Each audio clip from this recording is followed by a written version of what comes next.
So, Philadelphia, city of brotherly love.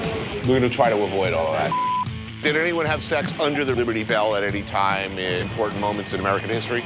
Franklin was a weenie wagger, that's what you're saying. Oh, that's wonderful. It's so delicious. Oh, wow. There will be no cheesesteaks, and there will be no film that shall never be mentioned. We should really take down that Rocky statue. We should put up a Joe Frazier statue. Do you think I'd get any support for that? Brotherly love. Cheers to Philadelphia. Ah.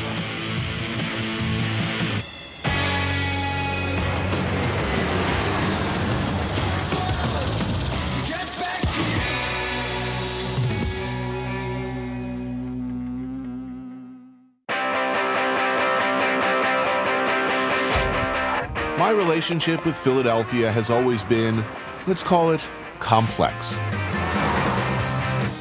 I've never managed to make a show here, and for a while it was getting to the point that when I passed through on book tour, people would say, hey, you should come to Philly and do a show, which quickly became, how come you haven't done a show in Philly? Which just as quickly became, you, we don't need you anyway. It's like that here, and oddly enough, I find that attitude kind of charming. For years, and I mean back in the day when I first came down here, Philadelphia was a two-horse restaurant town. You had the esteemed chef Georges Perrier and a lot of concept restaurants from Steven Starr. Most people who made travel TV shows here did them about sandwiches, the famous cheesesteak in particular. There will be no cheesesteak in this show. Let me say that right up front. Let the other do it. We're past that, and Philadelphia has long since moved past that too. Nothing against the cheesesteak, mind you, I like them fine. But things have changed, a lot. Let's catch up on what I and a whole lot of other people have been missing. Let's say you're arriving at Philadelphia International Airport, about 7 miles south of city center. You can hop a bus, take the SEPTA train, or jump in a cab, which will run you about $40. Philadelphia is pretty walkable, so you don't really need a car.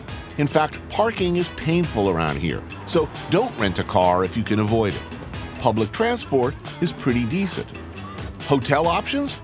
You probably want to stay in Center City. The Rittenhouse Hotel at Rittenhouse Square is an old-school grand hotel. Luxury at luxury prices. AKA Rittenhouse on the other side of the park is a bit more modern and a bit more affordable. I'm staying at the Four Seasons on Logan Square because that's the way I roll, and the service here is impeccable. You know, Philly has all of these distinct neighborhoods. Old City, Center City, West Philly. We're right next to the Schuylkill River here. On the east is the river, and as you move west, you get into West Philly, which is Penn campus. South Philly has the best dive bars. Yes. I feel like North Philly and like Fishtown or Liberties is kind of very, very ritzy now. Center City is where the restaurant district is. Some are a little bit more artsy, some are a little bit more edgy, some are where you go to hang out. They all have their own sort of special vibe, and everyone who lives in there loves their one area, and like, you live there or like that's it, you don't live in Philadelphia. Where to go next? What to do? Oh, look, a travel guide. Logan Square, right here, used to be used for public executions and gallows. Oh, the good old days. So many oysters were consumed at one time in the 19th century that discarded shells were used to pave streets and build wharves. The Liberty Bell, ba, ba, ba. Ben Franklin had a fondness for taking what he called air baths. On many mornings, he would throw open the windows of his house, strip naked, and lounge around for about an hour. Franklin was a weenie wagger, that's what you're saying. Hey, this book ended up being useful after all. First stop, South Philly. Italian immigrants started setting up here far back as 1884, and today the neighborhood is still considered the beating heart of Italian-American Philadelphia.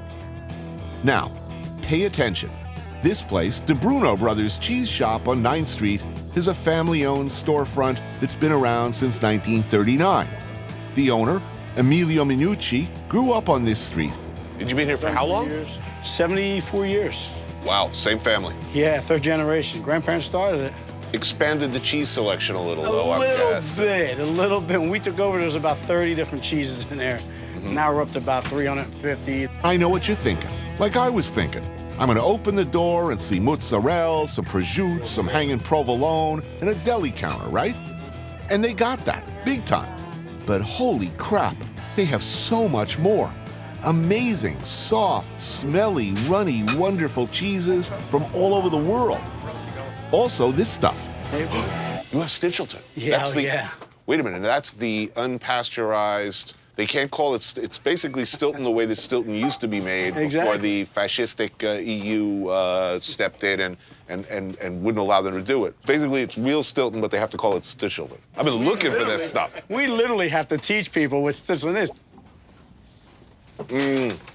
I mean, it's fantastic, isn't it? It's the mother lode. It really is. I've been looking for this stuff. A little stroll down 9th Street to check out what's left of the Italian market, which is still, surprisingly, going strong after all these years. When the produce used to unload down at the docks, the train used to take them down this way, and they would take the produce off the train and set up and sell produce on the stands. That's why the stands are like this. Right. And this is 1890s. No, it's like the story of Lower East Side in New York, very similar. What's different, though, is that you still got to have people out in the street selling stuff. A lot of cities, they make it real. They got a real hard on for this sort of stuff. Yes. They don't like it. They wanted to get rid of the stands because the city wanted to just open up the parking. And I said, well, listen, there's nowhere else in the country that you're allowed to do this. This is so unique to Philadelphia. This is what people come to Philly for, and they come and tour the Italian market, and they want to see these stands. Check out Port Richmond in the northeastern section of Philly, notable for its large Polish community. Try Churv Kielbasi for the good old stuff. Also, the Sarenka Luncheonette got that good stuffed cabbage. Indonesian is still pretty new to the Philly food scene, but is well represented in the Point Breeze neighborhood. And a growing community of Indonesian shops and restaurants have sprung up in recent years. A good one is Hardina, a hole in the wall that boasts Indonesian food like you had in Malaysia. Highlights are the beef rendang, sautéed tempeh, jackfruit curry, fish curry, and of course, the pink drink. These guys, I do training. I say goodbye to Emilio and head into this place, Paisano's, right on 9th Street in the Italian market. Peter McAndrews. Yeah, okay, he is an Italian, but he serves a mean sandwich here. Most of them as bat crazy as he is. Yeah, is it a hoagie in Philadelphia? In Philly, they call a hot sandwich a grinder, and they call a cold sandwich a hoagie. Across the board. Ah. It's tough deciding what to order. Beef brisket. I would try the Gustavo. I'll have an Arista sandwich, but I think I should probably also have the roasted lamb. Yeah, maybe a Liberace too. Let me get a Paisano too. Come on, there's an egg on it? Yeah, that's a respectable. Might be enough. You're by yourself, right? Yeah. Yeah, you'll be all right. Yeah. Okay, 4 sandwich is probably a bit excessive, but my crew will be all over these things like seagulls on a McNugget, so I go big. While I'm waiting for my sandwiches, you could contemplate the alternatives for handcrafted meat and cheese delivery systems like John's Roast Pork, an American sardine bar. John's Roast Pork is a bit off the grid in the old docks area across the interstate.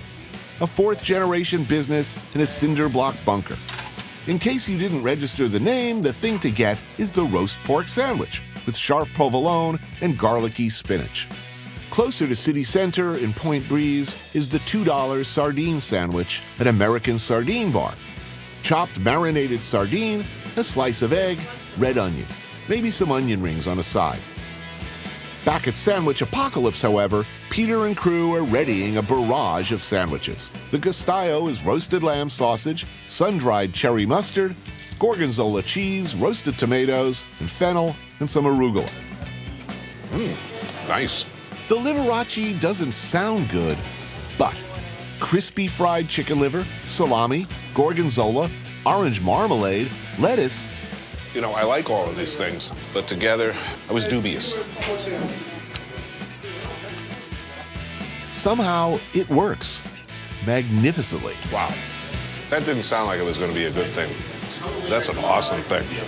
I'm hitting that Liberace hard, so I could only cram down a few mouthfuls of the roast suckling pig sandwich or the brisket and egg.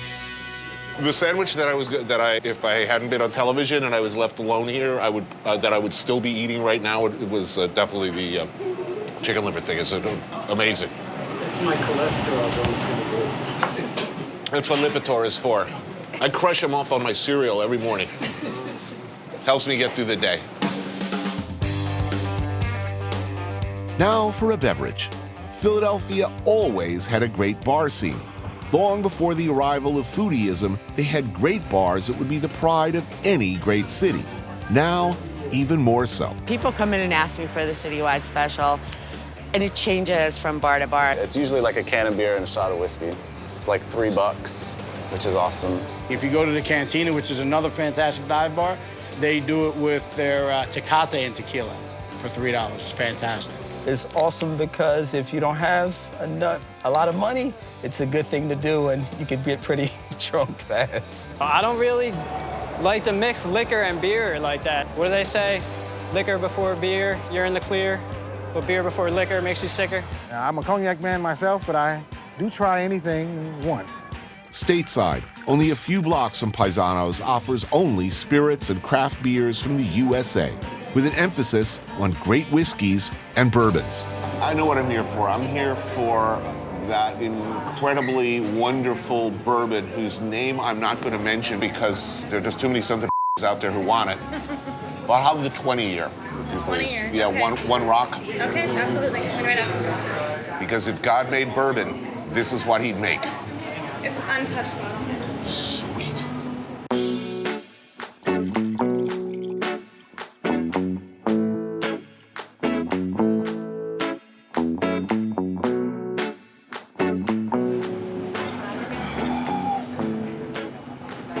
It's awesome. I think my nipples are hard just watching it.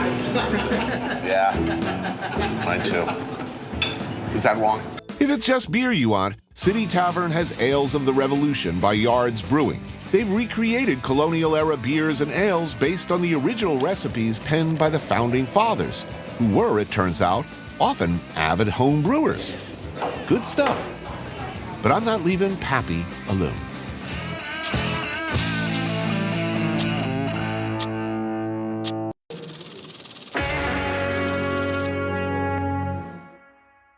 There's plenty of neighborhoods that have their own way to pronounce things. Use water. Yeah. What else? And what's the other one? Yet? We never say, did you eat? We said, did you eat? The word water with a W-A-T-E-R is water. I know it's spelled W-A-T-E-R. It just comes out water. W-U-D-D-E-R, like I'm saying it that way. Passyunk is another one. It's spelled Passy-Yunk. We just call it Passyunk. I know it's terrible, but it's a South Philly thing. History. I like it fine. And there's a lot of it here. I mean, they signed the Declaration of Independence here, the Constitution, home of the first White House. But I like history when there's lots of boning and killing and venereal diseases and merkins. Yes, I want to hear about merkins. Hi, my name's Tony. I'll be your guide today. The Grim Philly Tour is just my speed. A romp through the seedy, vermin-infested underside of our nation's heritage. Oh yeah. Our guide, Joe Wojcik, touches on your Independence Hall and the Liberty Bell and all that, but quickly gets down and dirty with what you want to hear. About all the drinking, carousing, and whoremongering our Founding Fathers were doing. And what kind of fine women they were doing it with. In Philadelphia, unlike in other cities, we do not necessarily relegate prostitution to any one red light district. The poorer that you are, the further south that you live, and so the poorer that the baldy houses get. That's what we called back then. The baldy houses. The baldy houses. Bordello, brothel, whorehouse, essentially. I gotta know. Okay. Baldy house. Why are they calling it a baldy house? All right, well, it was believed, sort of incorrectly, that if you shave a woman's crotch bald, she'd be less likely to transmit those crabs to her sport. Right. So what you're saying is that in this neighborhood, women of the 17th century America, 18th century America, 18th century America, were completely hairless downstairs, much like today. If they were in the sex industry, correct. Yeah. When's the last time you saw pubic hair? For me, it was like 1986. It's like, you know, you really got to go back to like Ron Jeremy era. Well, to be honest, they didn't actually want the women to be shaven bald. Because that meant, if you were bald down there, that meant that you were either underage or you were a prostitute. So they would make them wear crotch wigs. crotch wigs, known as a merkin. Why I know this, I don't know. You know what they're made out of? The hide of a beaver. Hence the expression. Hence the expression, yeah. No, if you want to hear a little bit about it. How old are you, young man? This is an R-rated. I'm so sorry. This is an R-rated tour. I'm gonna go with the B material. I mean, oops.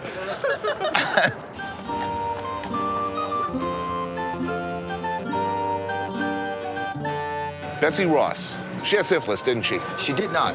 All right. John Adams walks in on Ben Franklin in a tub with two hookers playing chess. This is the Liberty Bell, of course. Did anyone have sex under the Liberty Bell at any time, important moments in American history? Not that I am aware of. Along. If I were George Washington and I gotta take a dump, what's the experience like for the presidential dump? Well, he probably would have went and basically in a chamber pot. They're chucking that stuff on the streets. Paul Revere was probably up. He was probably in between the British coming. He was probably saying like, woohoo! Literally, there's one bar for every 25 people here in Philadelphia. So how can anybody talk about it? Well, the original intention of our founding father, they were drunk and in the tertiary stages of syphilis. You know, let's keep that in mind.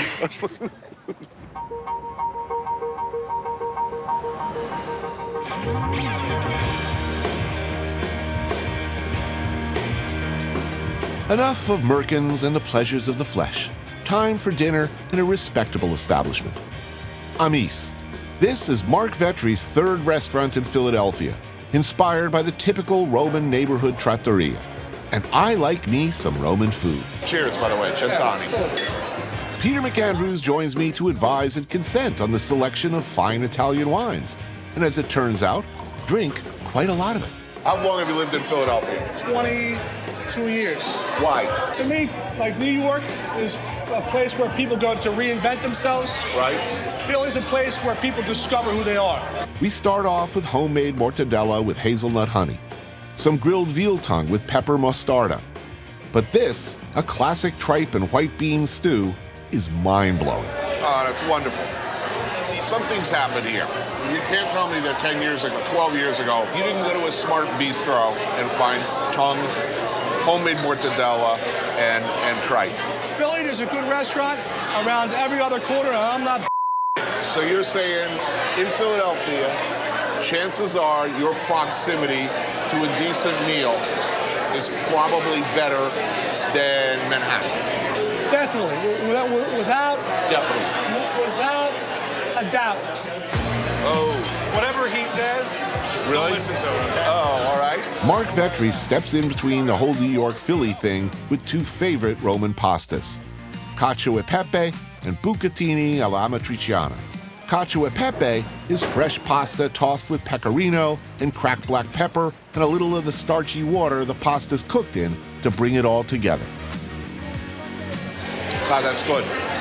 What Philadelphian, born and bred, walking down the street is going to get more pats on the back and more love from passers-by.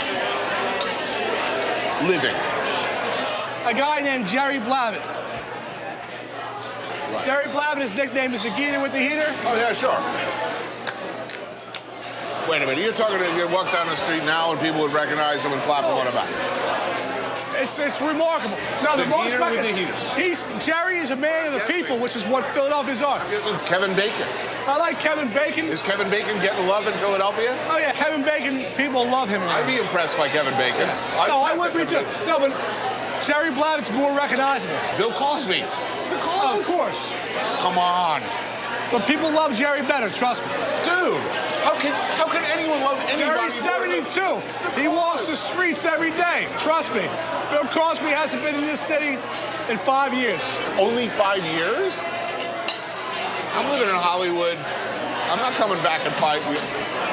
Ah, that's harsh. I mean, my first exposure, actually, I was probably, as a child, the first time I ever heard the word Philadelphia was probably from Bill Cosby, listening to his album. The Cause, how can he not be, like, iconic? I'm confused. We could have gone to Han Dynasty in Old City, where Chef Han Chiang serves traditional Sichuan food. All the chefs are from China, and they do not adjust for American palates, meaning it's spicy. the must-have dish is Dan Dan noodles, which are hand-mixed at the table because, in Han's words, Americans are too stupid to do it themselves. Peter and I meet the man himself at Dirty Frank's, a favorite establishment of the culinary elite. I gotta ask you, where are you from originally?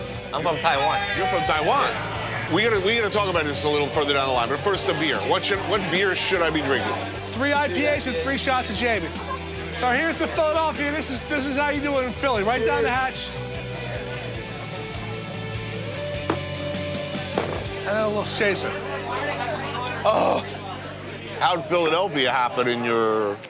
Well, me and my mom, we immigrated here when I was like 13. So we live like suburbs of Philly. But my dad, he's from Sichuan. He was born and raised in Sichuan. Ah, so there's a he connection. forced me to eat this food when I was a kid. You're clearly not playing it safe. You do what you do. I'm probably the only restaurant that doesn't sell like General Tso chicken. Like I don't have a piece of broccoli in my restaurant. Does it matter if it's authentically Sichuan, from Sichuan, or authentically from your brain? Does it matter? Yes, it matters. I mean, which is more important, that it's authentic or that it's delicious? And this is a hard question. To me, it has to be both. Authenticity, to me, is everything. Hold on, shot break. On. Right. Cheers. I'm not moving. I could have, but I didn't manage to get to Johnny Brenda's or Southwark. Johnny Brenda's is in Fishtown in North Philly, an Irish Catholic enclave and later a place to score dope. But these days, as so many places, the artist and hipster creep has begun to outnumber fisher folk or junkies. Anyway, Johnny Brenda's goes on, a late-night lounge with live music upstairs and local beers, all sourced within 90 miles. Opposite side of town in Queen Village is Southwark, an upscale neighborhood joint with solid straight-ahead cocktails. No nonsense, no TV, and a good place for an after-dinner Manhattan. But back at Dirty Frank's, things have begun an ever more rapid slide into madness. Oh, Minka. Oh, God. To the city, you know, wait a minute, let's say this. Brotherly love. Cheers to Philadelphia. Cheers to Philadelphia. Cheers to Philly. Philadelphia.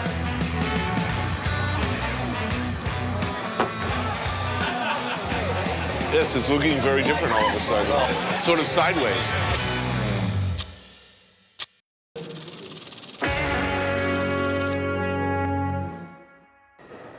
Cheesesteak.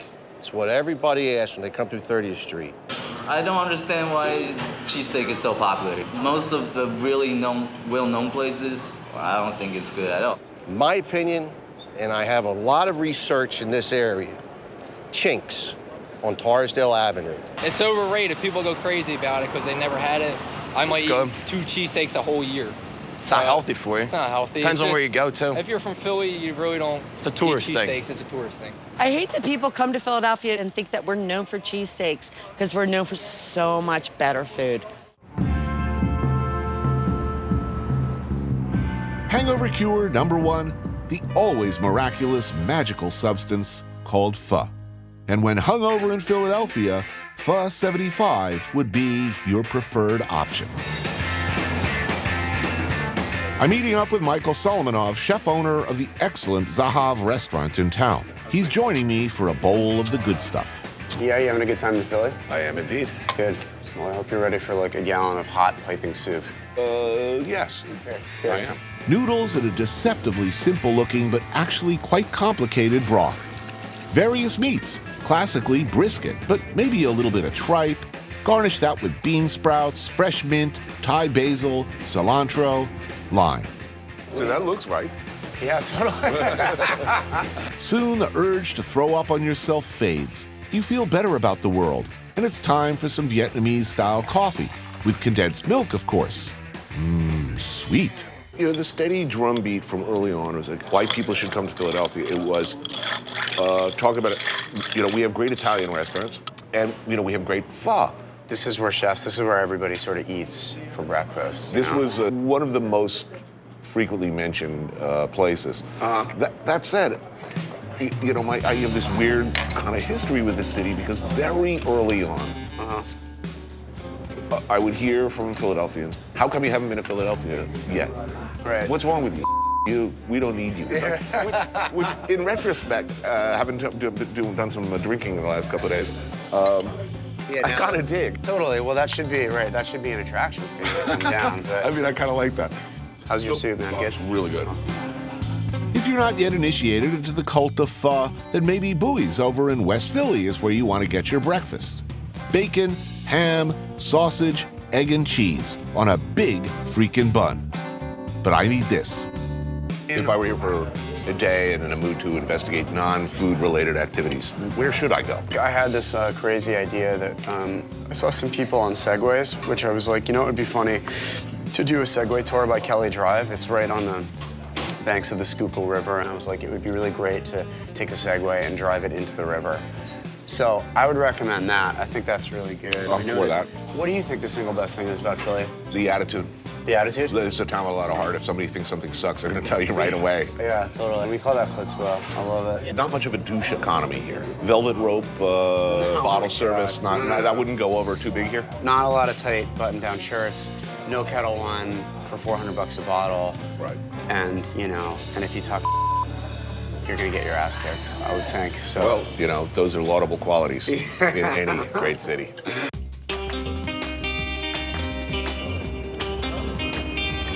Philadelphia has good museums, no doubt about it.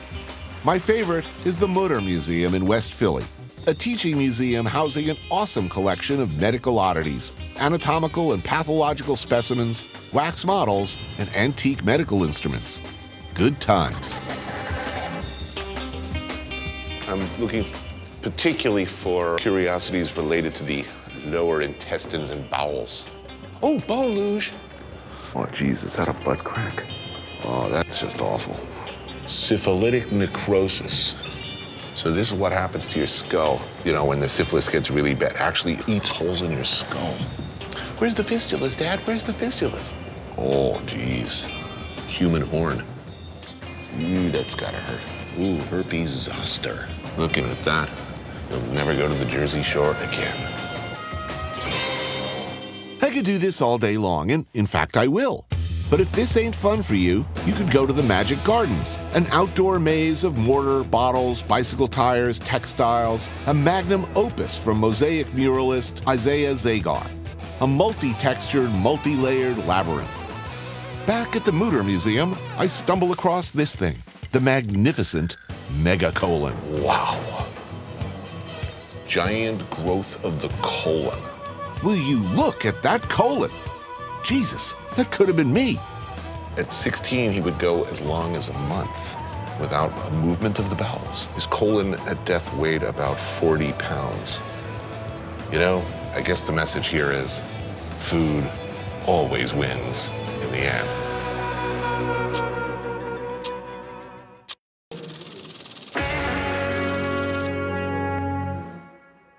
I'm not allowed to drive because I'm apparently really bad at it, but when I did have a car, I got a ton of tickets. Yeah, that's the bad thing about Philly, PPA. PPA is the worst. Be wary of the signs and pay the meters because the meter people will ticket you. Get a ticket, parking authority sucks. Told you. Oh, my God. That's the only time I think you're lucky if you're handicapped, because you get a parking space.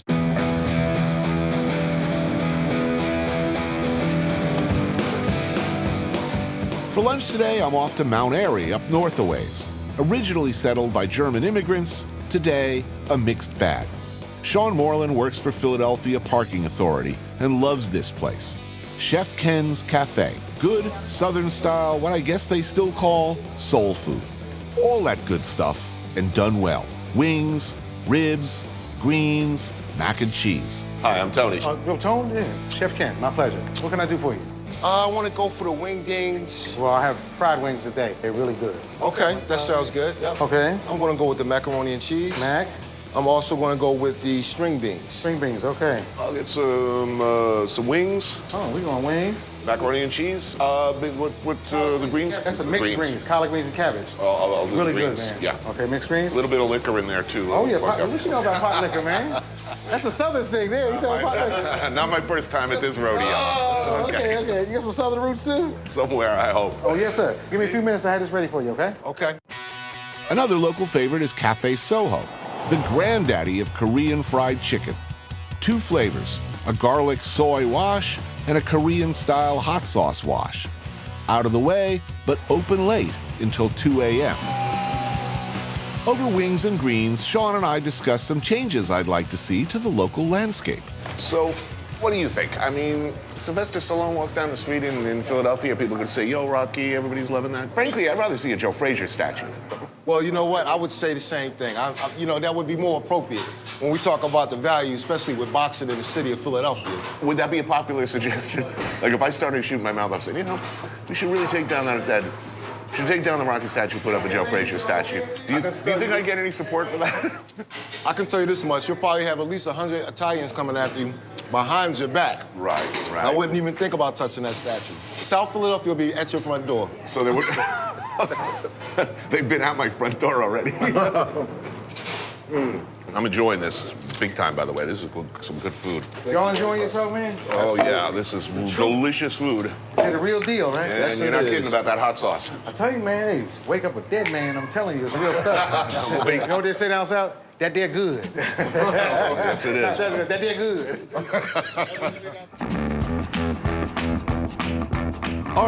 Art, everywhere, art. On Mural Mile, one mural after another, stretching through commercial district and residential streets, honoring local luminaries, musicians, cultural icons. But if I were to relieve one museum of all its collection, it would be this one, the Barnes Collection, a legendary personal collection of some of the world's finest works, recently relocated under, shall we say, controversial circumstances to the Fairmont Art Museum District.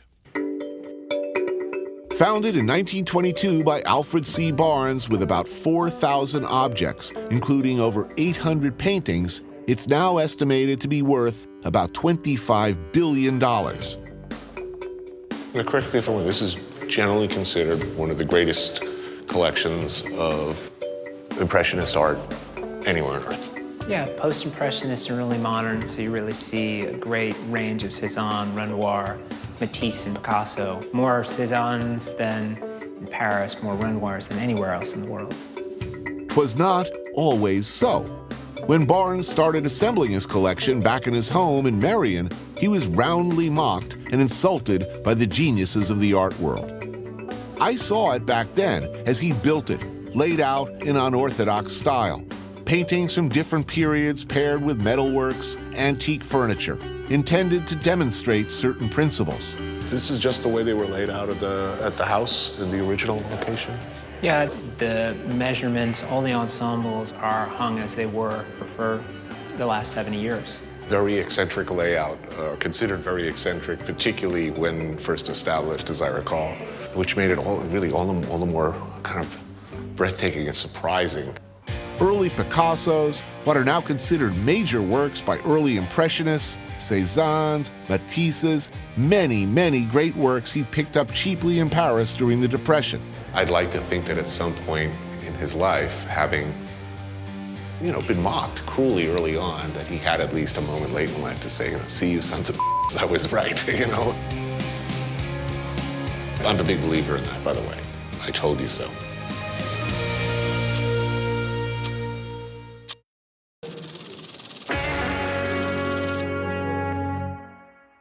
A lot of restaurants here BYOB. Including us. Yes. You can bring your own bottle of wine, you can drink what you can, and you don't have to leave it there, you can take it with you. From a dining standpoint, it's awesome because you find an awesome little spot and you bring whatever you want, Some BYOBs are very smart in saying, like, they'll do mixers, like BYOT, like bring your own tequila, And it's badass because you get ripped on tequila and eat carnitas all night.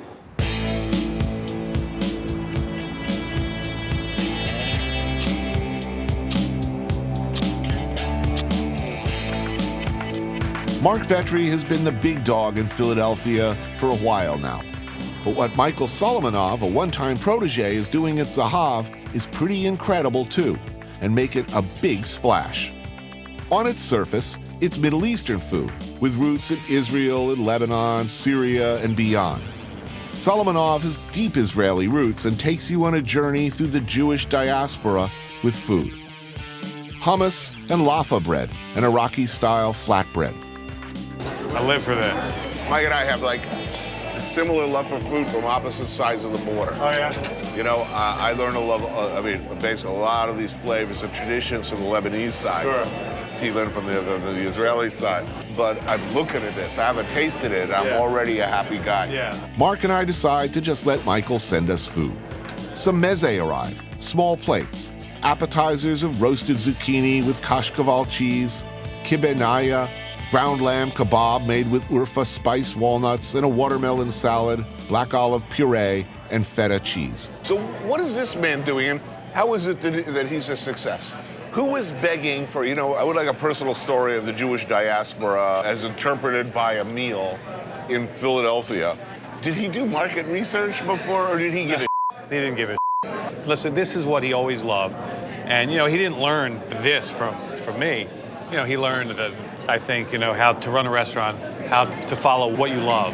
And I think that's why he made such a hit with it, is because it's not like he opened up something that every other city has one, you know. This is completely original. I don't know anybody doing this. Nobody. Another option for dinner is to check out one of the many awesome BYOBs in the city. What was once looked at as a sort of desperate, half-assed dining experience, the BYOB has taken off, becoming a phenomenon all its own in Philadelphia. There are now over 200 BYOBs on record. Among them, Canella, a Greek Cypriot kitchen run by chef Konstantinos Pizzalidis. Head-to-toe cooking is balls out. Specialties include pig's feet and katsaki, a hearty braise of goat, orzo, and eggplant served with yogurt and salty cheese. At Zahav, grilled duck hearts with cipollini onion rings and a kebab of foie gras with spiced pistachios. It's so delicious. Oh. Beautiful. So is it a good place to be or a bad place to be in Philadelphia to be the big dog? Who's the big dog? You. I just want to make Philadelphia awesome. I mean, I love it here. You know, this is where I was actually raised. This is where I decided to open up my first restaurant. This is where I'm raising my family. I mean, I love it here. Finally, a half lamb shoulder, brined, smoked, and slow roasted for hours with chickpeas and pomegranate juice, just falling off the bone and served with amazing Persian-style rice. Oh, wow. You worked on this. Years, now, dude. man. Well, years, I remember. It's taken 4 years to get here. It's good. It's amazing, dude. Oh, that's so delicious. When I heard about the type of food you're doing, I thought, that's a pretty bold menu right there. Right. How did it go, like, your first 2 weeks of business? What was that like? Well, the first year was pretty terrifying. This is a principal difference from New York. In New York, you get 2 weeks. And then you're done. It's clearly awesome, but so rarely is awesome rewarded. You know what I'm saying? To Philadelphia? Philadelphia, man. We're gonna go hit up the P&P after this as well, right? I guess we are.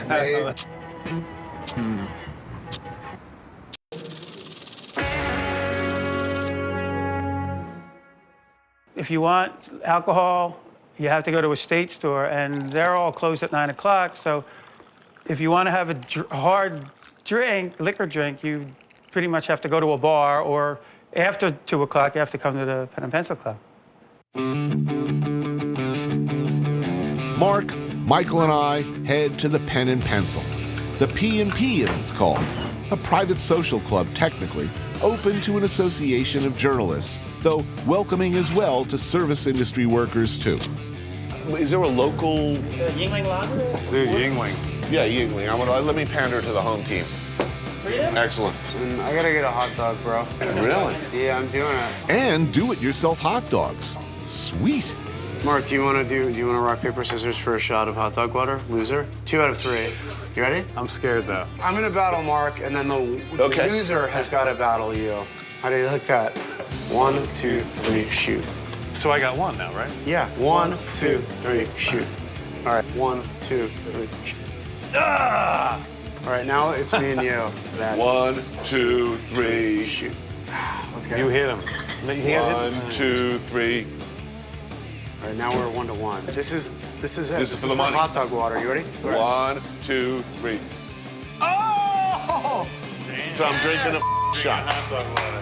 We're gonna need a tall shot of hot dog water. Yeah, to make it a little Small thimble, please. No, that's hardly a shot. Now, how about a shot glass? Okay. It's really hot. Yeah, now it's good. Yeah. You should let it cool. I honor my commitments. Oh, it's hot. It's hot. It's hot. It's hot. Let it cool. Let it cool. That's a refreshing beverage, my friend. I have a beer and a hot dog juice back. If you do not qualify for entry to the P&P, however, you might seek out Ray's Happy Birthday Bar in South Philly. Back in the day, the owner's dad would say happy birthday to any and all who entered, hence the name. Sophisticated, tolerant of a hard-working journalist's needs, the P&P attracts only the finest of the Fourth Estate and the finest culinarians. People unafraid to tackle a challenge. Yeah, not for, geez. That's really nice looking. Like an Irish bus bomb, a glass of Bailey's Irish cream, topped off with a shot of Jameson, dropped intact into a pitcher of Guinness Stout. Why would any sensible human being want to drink that? Why would they? An aversion to projectile vomiting over their clothes? I sure ain't doing it. But we do, apparently, have a local volunteer. Oh my God. Please don't. Yeah, don't do it, man. Wow. Pass it around. No, that's not the idea. You don't have it on you? It's all you. Got it. Hell no. Call me a if you will, but I'm not drinking that.